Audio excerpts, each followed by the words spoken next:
Welcome to REIN, the Real Estate Investor Growth Network with your hostess, Jen Josie. Join like-minded real estate investors and accelerate your business towards greatness. You will hear step-by-step strategies for success, interviews with real estate rock stars, and we will dig deep into past projects where we bear it all, including the good, the bad, and some just plain ugly. So get excited. Here's the bestower of badassery herself, the real Jen Josie. Listener discretion is advised.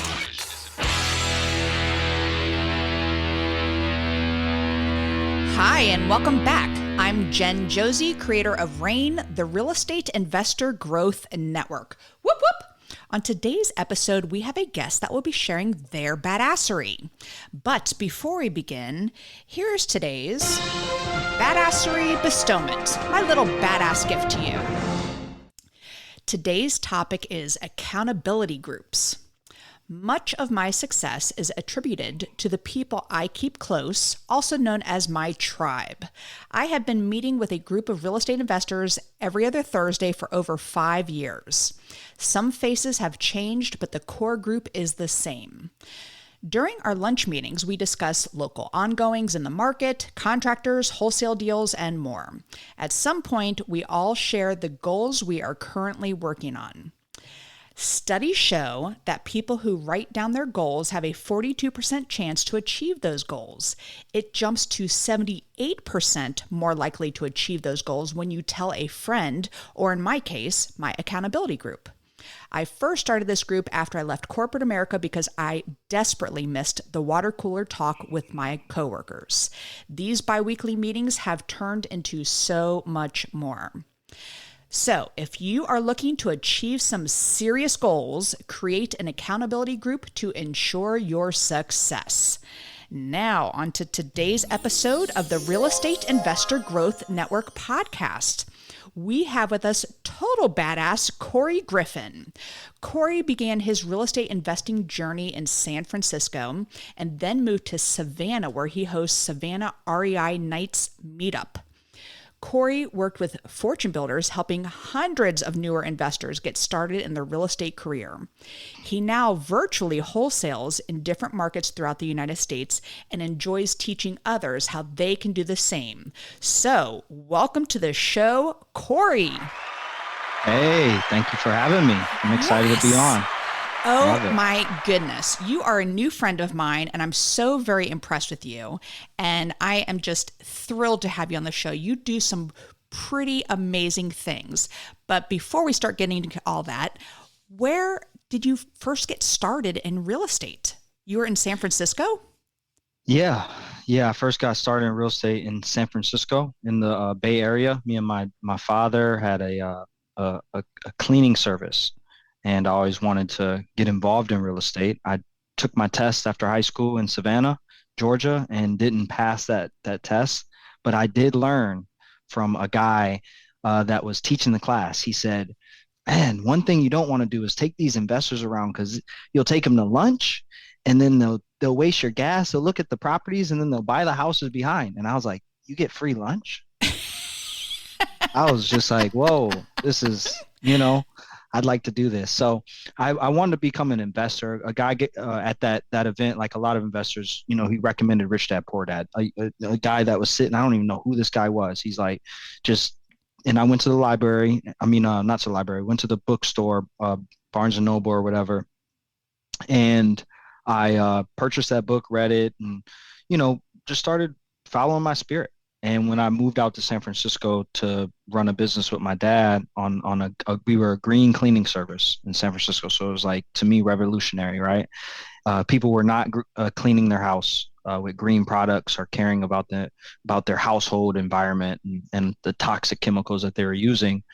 But at the same time, I had this itch. So I'd go to seminars and stuff, and I had no money to get into the seminar. So I had to really study hard, and YouTube was not out there like it is now. So, and I got involved with Fortunebuilders, got some mentorship from them, and just started putting signs out in Oakland. And because there was no way to put them out in San Francisco. And just pushed. I remember just being out there, putting out bandit signs week after week after week. after week, not really caring about like the results, just more focused on that habit, right? Of putting them out there, just put them out there, just put them out there. And we finally got a deal, and it was a joint venture deal out with a gentleman named Jimmy too. And that got me going, and having the right people around you, like you just said, and the right accountability groups helped me grow. And, you got to put yourself in those environments. So that's how I got started. I love it. And I was going to say, San Francisco is going to be a tough market to crack. So that was, and for some of the listeners out there that are in markets like that. So what you did was you expanded your search, correct? You went a little bit further out where it might be easier to get a deal, correct? No, my first, well, yeah, I guess San Francisco, I was a little timid with the amount of money. I was like, I guess it made more sense to make an offer for 800,000 than 1.2 million or a million, right? I don't know. I felt more comfortable doing. You can't put bandit signs out in San Francisco. There's like no poles to put them out. So Oakland was like easier. They had easier poles. I was a little stubborn. I wanted to do some kind of luxury flip. Gotcha. I love did. That. They're fun, those luxury flips. So you're talking about, taking care of properties and with this cleaning business and people using these toxic chemicals and stuff. And just really, I love how you were saying that because, people who take care of properties, it's something that can evolve into what you've done in Savannah, which is you restore some of these beautiful 100-plus-year-old homes. And people back then weren't using those toxic materials. And so the house was, probably in better condition. And so now you come in and you restore them. I'm a big fan of restoring, and I love me some Savannah. I recently did a ghost tour in Savannah. So it's a spooky area, and I didn't find Forrest Gump. I kept looking around everywhere for him. I'm like, are you Forrest? Wasn't the bench. I don't know exactly. Here. There were many the benches. Box of chocolates. Yes. It was not here. The park is there, right? But it was Hollywood. They Hollywooded it. It was a prop. Mm-hmm.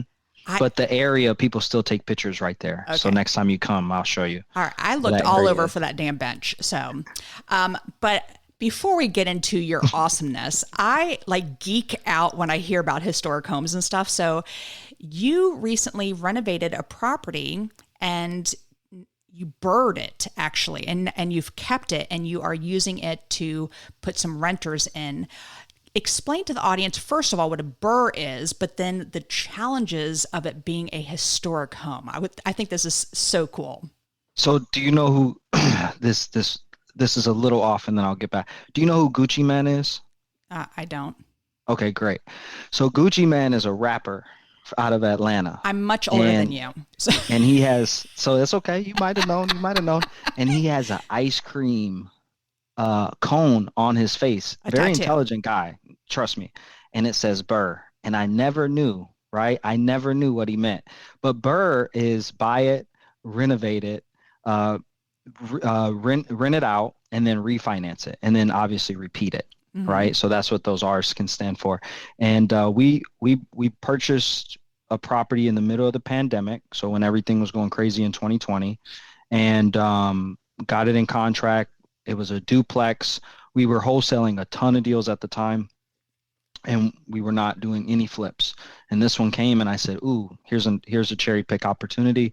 Love the area. Area's changing. It's the Starland area in Savannah.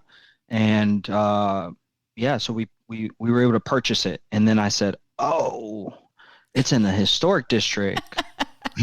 I laugh because I understand this. We have a home that we are working on right now that is in the historic overlay. So, and it's different from area to area. So I would love to hear more about this.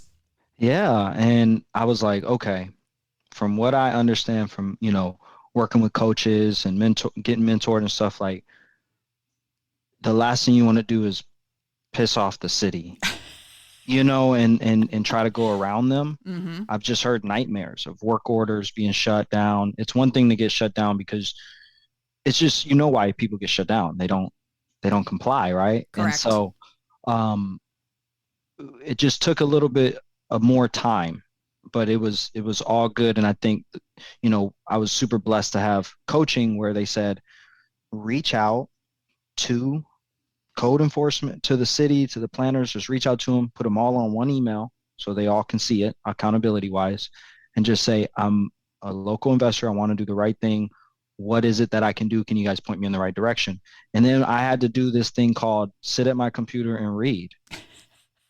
Right. And then also the team had to read. Right. So my business partners, we had to read these documents to make sure, like, what do they want with the windows? Like we were talking earlier, like we couldn't replace them. We had to take them out and take all the glass and, and restore everything on the outside to their standards. Yep. Right. Which it's not nothing crazy. They just don't want you knocking something down and turn into apartment buildings. Savannah has height restrictions, and, this place was a single family home, and that was a risk that we took on record, but it's set up as a duplex. So it got grandfathered in. We got blessed on that. We took that risk, and we were able to, find a contractor, which at the time I didn't have a ton of contractors. So, interviewing them, going through that whole process, which I think a lot of people underestimate that, on how important it is to talk to a lot of them. And I found a group that had some, what I liked was they had some like, very, what is it called? Very, they've been doing it all their life, I should say, right? They were part of, a group that growing up in construction. So they were like not custom builders, but they really they're craftsmen. That's the word I'm looking for. I'm like searching for this word, craftsmen, right?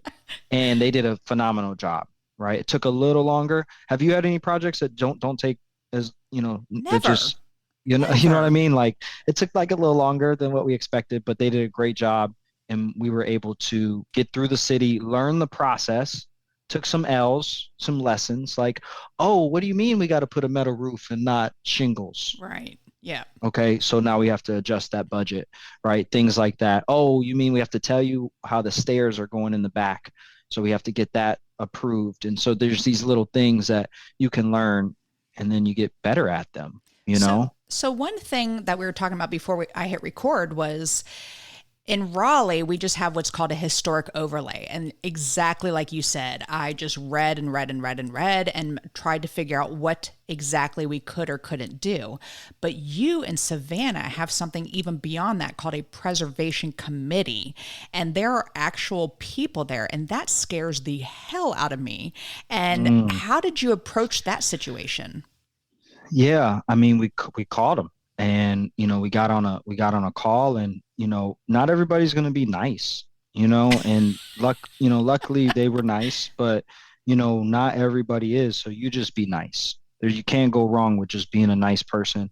You never know what these people, they work they work with the city. They deal with all these investors. And a lot of times people are trying to cut corners, and not saying everybody, but, some people don't want to follow the rules. They want to do it their way. So they're looking for that. So just do the right thing, and communicate that with them. Like, whatever you guys need us to do, as long as it's not like the roof thing, I was kind of like, upset at, but I'm not upset at them. Right. I'm just like, dang, I should have budgeted that. Now I know. Right. Mm-hmm. So I think that at the end of the day, you just communicate with them as much as possible. And if you're not good at that, you might want to find somebody who can be that line of communication that's a little more organized, project management skills, to streamline that, Right. And work with the right contractors. Like, make sure your contractors are licensed, because if they have to pull permits and different things like that, the city appreciates that as well. Well, I want to add, they wanted us to fix this house up though. And I want to remind all investors that when you're dealing with these properties, these historic preservations, they want the city to look better. That's why they're there. So just keep that in mind. Well, like you, I was running a local meetup and looking for guests all the time. And I like that you reached out to one of the women on the preservation committee and said, would you be willing to talk on this panel and talk to a room full of investors And you went above and beyond and got her to actually connect with others in your community. And I love that. So tell us about that whole experience. Yeah, that's exciting because it hasn't happened. It's on Tuesday. Oh, okay. Right. So on Tuesday we have a historic in Savannah. If anybody wants, on Tuesday, August. This is what August 16th. We're not releasing right? until probably September. So no, that's cool. Yeah. So when you guys are listening to this, you can reach out to me and say how'd it go.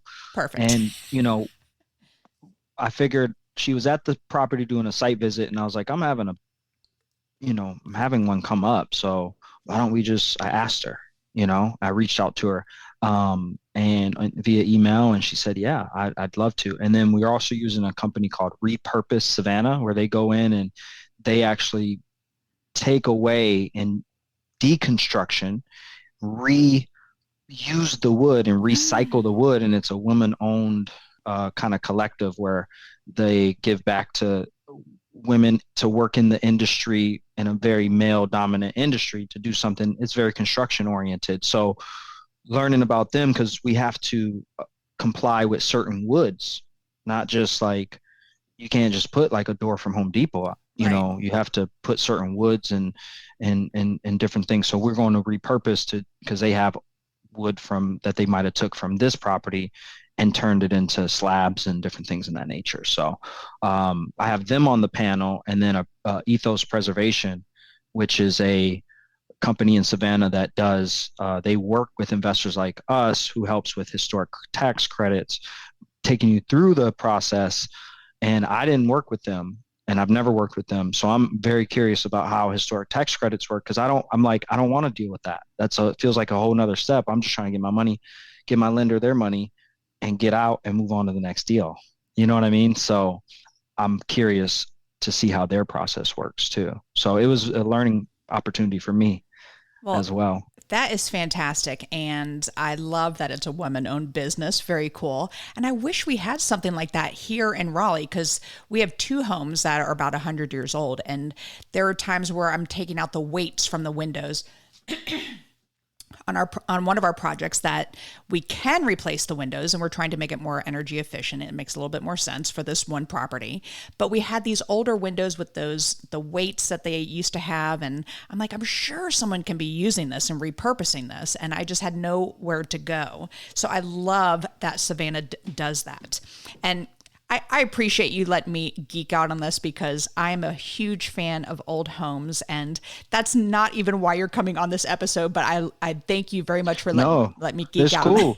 I didn't realize how big of a community historic preservation is. Right. Like once I got them on the panel, I started getting people following me that aren't interested in rehabs. They're more interested in like preserving these houses. And I'm like, oh, there's a whole like HGTV channel just on this, so exactly. It is cool. So the real reason why I brought you on here is because I think you, in addition to being a total badass with this all restoration, everything, you are also a coach, and I'm a coach as well, but there's something that you do that's a little different than most coaches. And I was like, I really need more of this in my life. And you start with mindset and really prep them for preparing them to have the correct mindset before they get into this program. And I love that that's your step 1 with them. So tell me, I have several listeners out there that are thinking about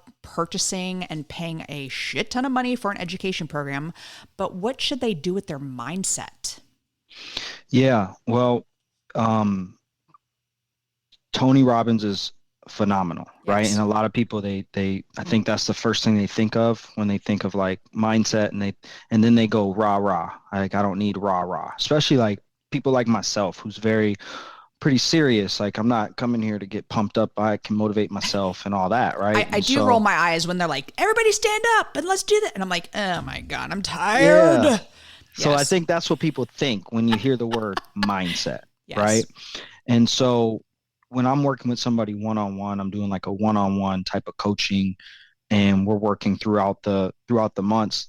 The first thing that we do is we take a full day and we work on the subconscious and all the shit, the things, the limitations, the limiting negative beliefs, self-talk, all that stuff that you learn from your environment since you were like 2 years old, whatever that is. And we work with that first, and we, eliminate all kind of negative emotions. People go through things, right? Like, Right. let's say somebody went through a divorce, or, and they still haven't really gotten over it. These are things that could be holding them back from getting just to that next level. And so we work on that, and then we go into meat and potatoes of content of real estate investing. I mean, I've had sessions where people have gone through that and said, you know what, I don't even know if real estate investing right now is the right fit for me. Like, my passion is this and I want to use it to do that, but maybe I should get into real estate, maybe passively, lending, or, buy a rentals here and there, not, trying to build a business and flip 100 homes a year. That I still like teaching. You see what I'm saying? So there's Right. a lot of stuff that comes up through that process that helps them be more clear. And when we're clear, we can make better decisions, and better choices. And I wish I had this when I started, and you and I both came from Fortunebuilders, and we're both mastery students.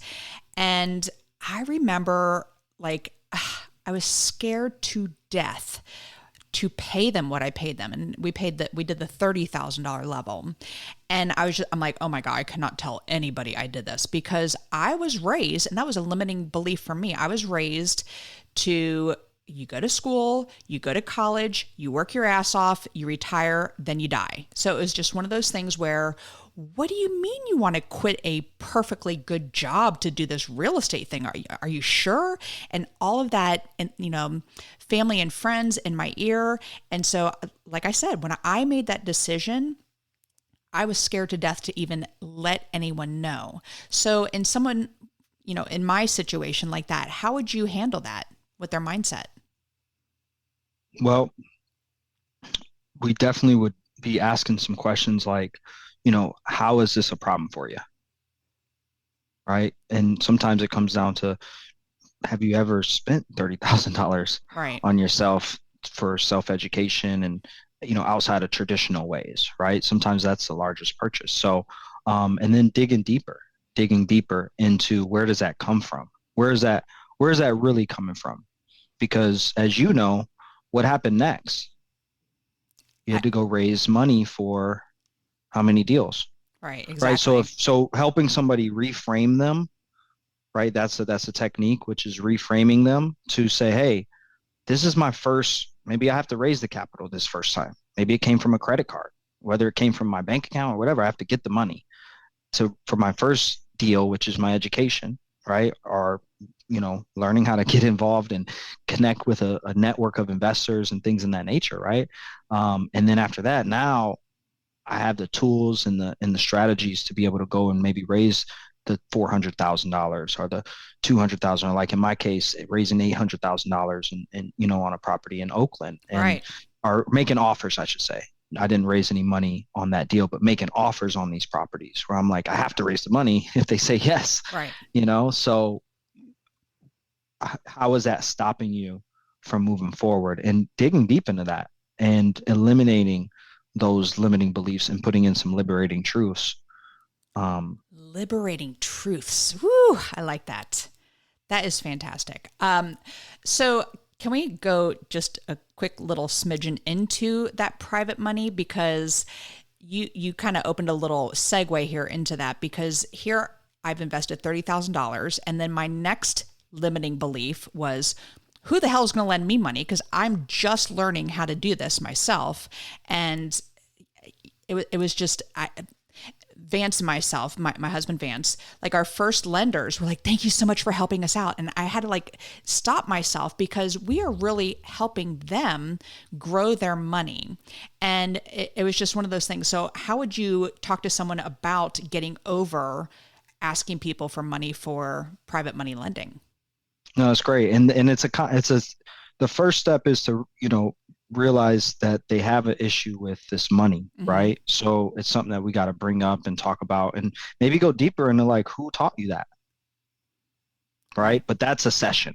But as far as reframing, I think that's the theme in this call, which is reframe, like you just did, to yourself. You said, hey, I'm not asking for any money. I'm actually giving an opportunity. Like, I had a lender make 40 grand and took 11 months to do the deal. And, we have 1 year terms. Like that's the whole year. I don't think he was sad that we went longer. He made more money and Right. he did nothing. I don't even know if he drove by the property. You know what I mean? Yes. So I'd love to be in that position. And that's the goal, right? Is to be in a position where you can find great borrowers and lend them money. So you have an opportunity to be choosy on who you want to work with versus going to work and having to be fake around people that maybe you don't like, which I love everybody I work with usually. You know what I mean? It's like, I don't have no issue with people, but it's like I get to choose who I get to, give 10% or, 12% to. Right, exactly. Well, speaking of choosing who you work with, you have teamed up with two of the most biggest badasses in the industry, Christy Duckett. Well, is she Christy Duckett Harris? How do I say her name? Yeah. Christy Duckett Harris. Christy Duckett Harris. And my twin sister, Joanna Anderson. And you all have why are you laughing at that? It's like looking in the mirror. It's like looking in a mirror every time I talk to her. So you three have created a coaching program. And I love that you're going to start with mindset and do all of that. And it's very affordable. We're not going to say the price, but I was like, oh my gosh, they are giving away this coaching program. But what are some of the things that you will be coaching people to do? Yeah, it's an honor to be able to work with these two women and being able to know them over the last 15 years, right? You hit the lottery with them, by the way. I'm just saying. Like for them I'm just saying I've known them forever, and you hit the lottery with them. So sometimes I'm like, are y'all sure you need me on here? I don't, but no, they're awesome. And I learned so much from them. I've had Chrissy as a coach myself. So it's kind of like, it's full circle. It's great to be able to work with people that, have integrity and ethics and, they want to do the right thing. And so, first thing that we talk about obviously is we don't get into mindset as deep, in this, 6 weeks that we're working, because it's all marketing. And the students that we're working with over these next 6 weeks, we're diving deep into this first week actually was all about getting your calendar set up, getting your time blocking set up, branding set up. And then the next week, we're actually going into, let me look here, because we're going to be going into different marketing strategies. So using any kind of budget. So Chrissy's going to be talking a lot about how to find deals without actually spending money. And then I'm going to be getting into paid advertising and going virtual. And Joanna talks about, me and Joanna have a session on virtual assistants and how we utilize them. And, I know she gave some tips at the re-up that I think that she got some more stuff under her sleeve here, and we're going into like list building and offer system. So all marketing, like how to just jump off and get your marketing rolling. Cause that was a big need from re-up number 1, re-up number 2. And what I love about all of this is that it's super organic. Like none of this was like, let's just make a course to make some money. It's like, no, I went to re-up as a guest, as a friend, and I was like, you need help? Because I have skills in working events and stuff like that. And they were like, yeah. Stayed at their house, and then the next event, he's like, I didn't know you did all this. And he's like, you should come up and speak. I'm like, oh, okay, cool. And so we went up, and then and then this came about. So that's what I really love, and that the students that are in it right now are getting a lot of value. So, and you'll be repeating it again, correct? I don't know. We don't know. Yeah, this was it right now. And I'm positive that we'll be selling our recordings. Okay. So that's why we will be, that's why I'm talking about it here. Gotcha. All right. Yep. And you also do virtual wholesaling. Right. And you have a whole coaching program on that? I do one-on-one coaching. So I can help somebody set their virtual setup if they want that, or if they want, virtual wholesaling plus rehabbing and, construction, just one-on-one, nothing, no kind of like, it's not a course that you go through on your own. It's you hiring me to come out work with you one-on-one. Well, by the time this episode is released, I hope you guys decide to do another 6-week program because you guys are amazing. The three of you together are a force to be reckoned with. I'm telling you, and was so excited. So please promise you guys are going to do another one. I'm saying it right here on the podcast. Do it. So Corey, thank you so much. And if people want to reach out to you to learn about virtual wholesaling and do the one-on-one coaching, what's the best way for them to find you? You can go to CoreyLeeGriffin.com, and you'll also be able to go to Corey Lee Griffin at Instagram, and you can reach out to me and we can chat that way. Perfect. So you heard me do a badassery bestowment, and I am curious if you have a badassery bestowment that you can share with the guests, or excuse me, the audience as well. Yeah. So, I kind of want to talk about coaching, right? Like a lot of people, and not a cliche or anything like that, but a lot of people say, they go on YouTube, they try to find the quickest, fastest way to get to that next step. And the way I've gotten to where I'm at is literally like paying for it. Right. Like paying for people's recipe, and you can get into it and you can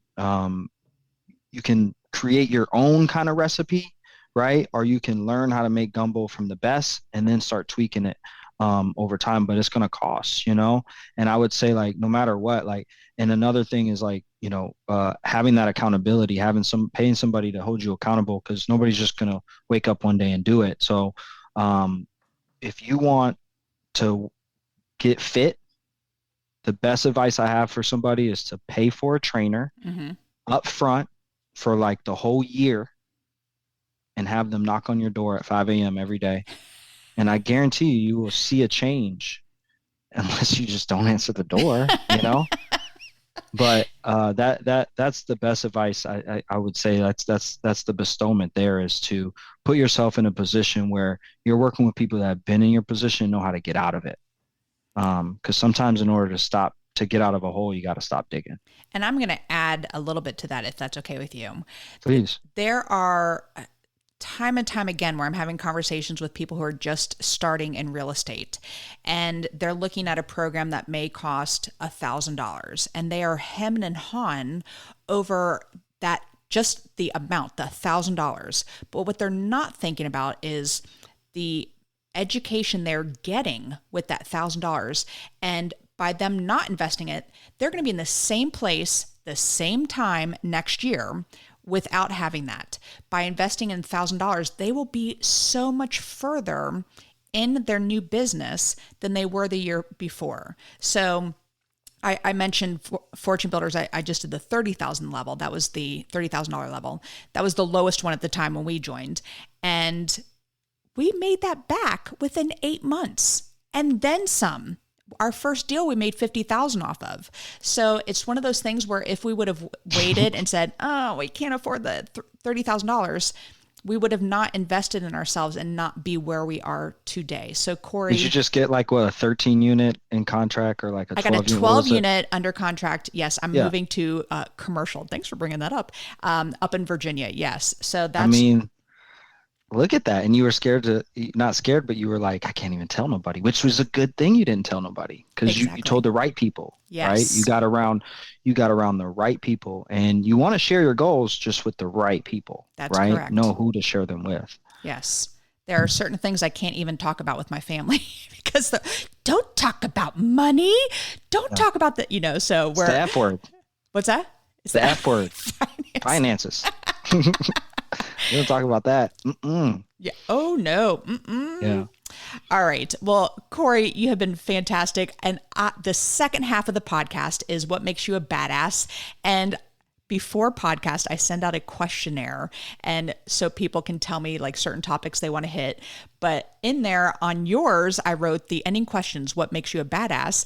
And you came up with your own acronym, and I freaking love this. It is, I am beyond average dope, asset scholar, and successful. And Corey, that is 1000% true. So we're going to go back to my acronym, and the first letter B is for book. What's a book that's made a huge difference in your life? The 5 a.m. Club. Oh, you love that 5 a.m. number. Yeah. I'm sorry. It's a peaceful time. No phones are ringing. No one's texting you. Yes. Yeah. All right. So tell me about this book. I don't know anything about it. Oh, have you ever heard of Robin Sharma? I haven't. Okay, he's an author. He wrote a book called The Leader Who Had No Title, and The Monk Who Sold His Ferrari, Oh, and a couple other books. But the 5 a.m. Club is a phenomenal book on structuring your life, not just 5 a.m., but structuring your life through rituals and just the whole game changer of um, what you do at 5 a.m. could really set your whole day. So for instance, I'll give everybody a snippet of it is the 20-20-20 formula. And what that is like you wake up and if this could be at 8 a.m., it doesn't matter, but it's right. about having that 1 hour of time. So the first 20 minutes you do some type of exercise, the sweaty exercise. I like to go run, which I don't like to go run, but it became a habit, right?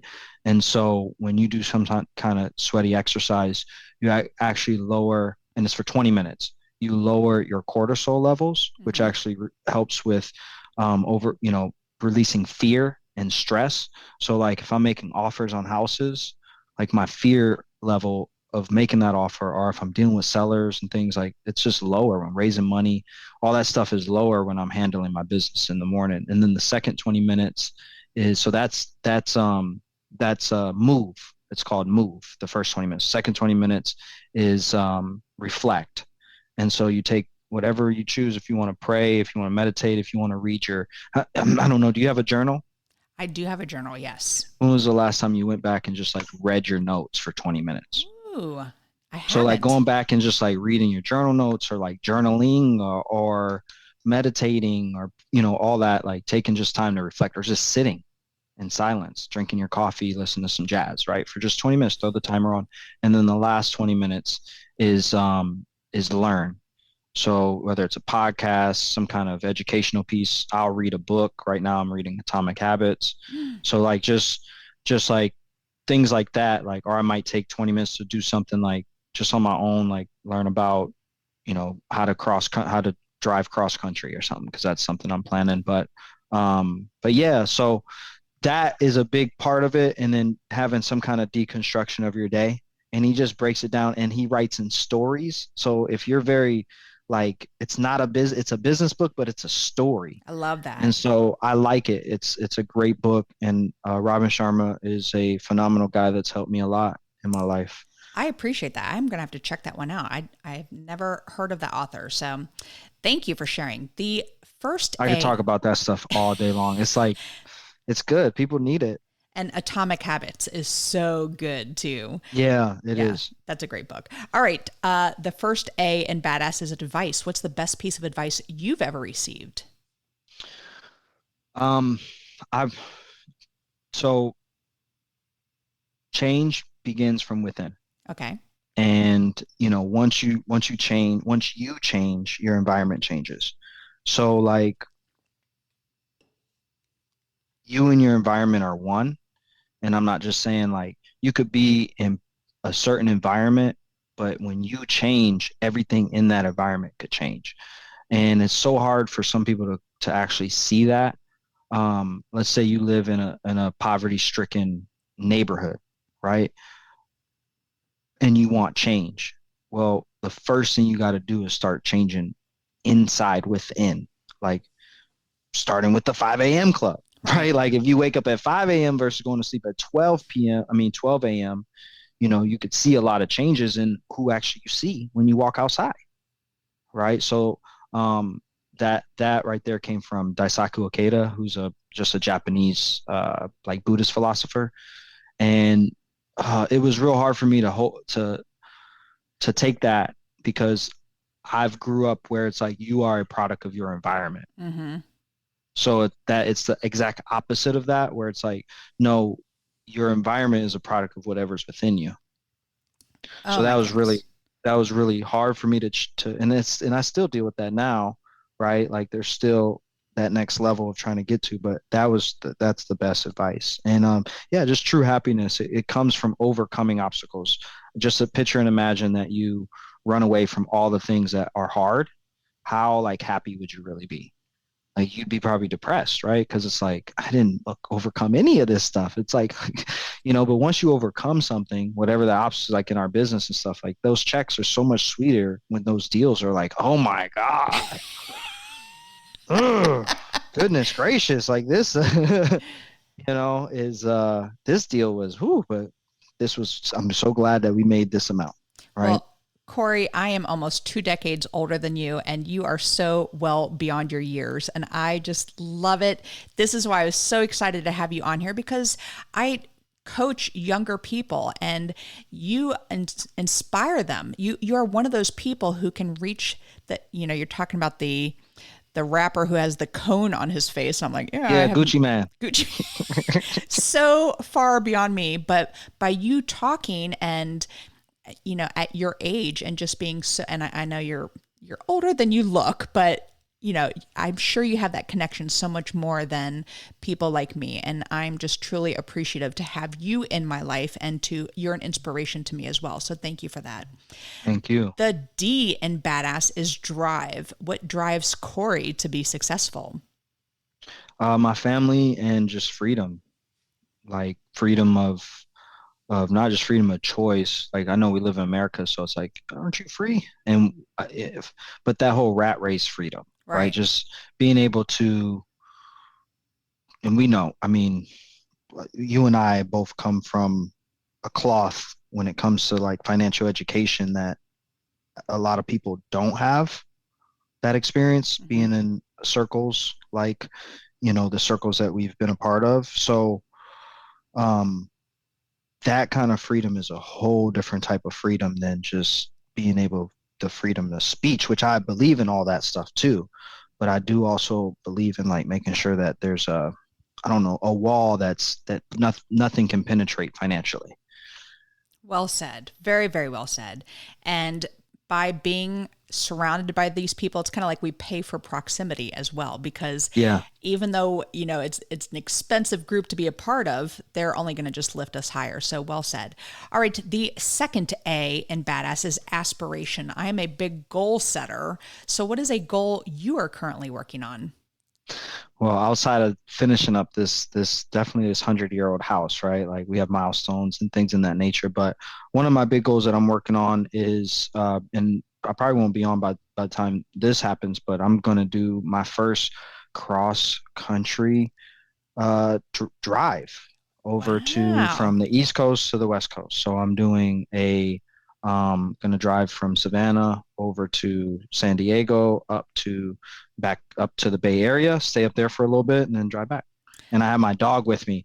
That's a big inspiration of why I'm driving, because I have an English bulldog. Aww. And she can't fly because of their nose. None of the airlines will let her. And, and I got some space out in the Bay Area to be able for me and her to go out that way. So it's going to be a fun trip. I'm inspired. I got a good friend I'm meeting tonight for drinks, and he did it in an old car. I don't even know what kind of car it is. So I'm going to be picking his brain tonight. Like, well, how did you do it with that car? Well, back in my single days, before I was 30, there was 3 of us girlfriends, and we actually drove cross country. We went from Fort Lauderdale to LA. And let me tell you, Texas sucks driving across. It takes like 7 days to get across Texas. Just be prepared for Texas. I'm warning you right now. Probably 4 of them are Houston.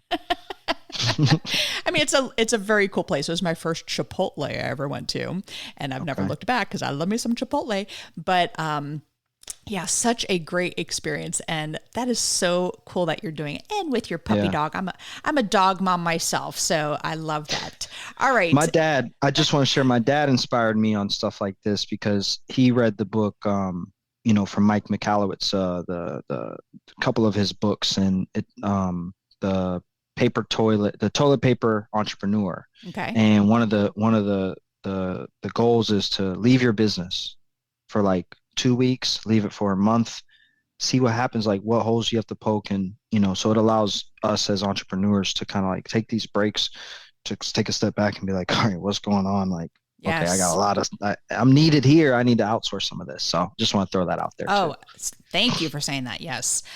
All right. The first S in badass is systems. What systems do you have in place to help you achieve success? I remember this one. So my environment setup, and what I mean by that is like most people have TVs in every room. I grew up like that. Every room has a TV. Couch is facing the TV. So I have one room that is my thinking room. It's my front room. It's the most sunniest room. So I have a desk that's super clear. Usually has my journal on it. What's the intention of your rooms? Right? Like, what's the intention? Like, I have an office, right? So I come in here to work, and I was working out on my kitchen table on the laptop, and I was wondering why I was feeling like lazy, because it's not my work room. Like, I come in here, I get empowered. Get 1% better every day right here. It's like motivational in here. And when I'm not working, I'm not in here. So I was like, that's why I'm not in my, my intention in here this is a relaxing room because I work from home. So, having my bedroom, I don't have a TV in there, and I'm not telling everybody not to, but my intention in that room is to go to sleep. So, I do my best. I'm not the best at it, but I do my best not to bring my phone in the room. And I have just an old school alarm clock in there. And that helps me not have the blue light all in my face so I can get better sleep and stuff. So that really helps me achieve success. And then having a full focus planner. But the main thing with that is just having preview weeks. So on Sunday or Monday morning, I'll sit and just write down everything, look at all my everything. Like I felt better about jumping on here because on Sunday I wrote down, at this time on this day, I'm going to be doing a podcast. Right. So I already mentally had it in my mind. It's in my calendar, obviously, but sometimes, I've been in those positions where it's like, I forgot about this podcast, and so it's like, if you write it down, you'll be a little bit more prepared. And I'm not the best at it, but these are things that once they're set up, and then another thing is I see behind you, I know this might not be visual, but you have a vision board. A vision board, and I have my vision board right here. Yep. And I have one usually for the year of my yearly goals, kind of like themed for that. And then I have like bigger vision one that has like, just things like that I have right here, the nomad life, right? Like the road warrior's guide to growing work from anywhere. What am I doing? I'm going on a trip. So yeah, just have your place set up and what's the intention of every room. I think that's so smart because we sold our house that we lived in for a decade at the peak of the market because we're rebuilding this house next door that we're renovating the house next door that we're going to move into. But we bought this condo thinking, we'll just be there for like 6 months. So we just passed a year, by the way. And just like you were saying, when you're renovating 100-year-old homes, it always gets extended. But in the new place, I am setting up a Zen den. And just like you said, it's going to be one of those, there's actually no windows to it. But I have a light that resembles the sun, like from getting, vitamin D or whatever it is. So it is just, I agree 1,000% with that. And my life adjusting to condo life has been super tough because it's a smaller space and having to set up and really try my best to make it, more, what is the word I'm looking for? Productive, I guess. Mm-hmm. So I get that 1,000%. So thank you for saying that. That's you're so beyond your years, Mr. Griffin. All right. We are going to wrap this up. The final S in badass is success. What does success mean to you?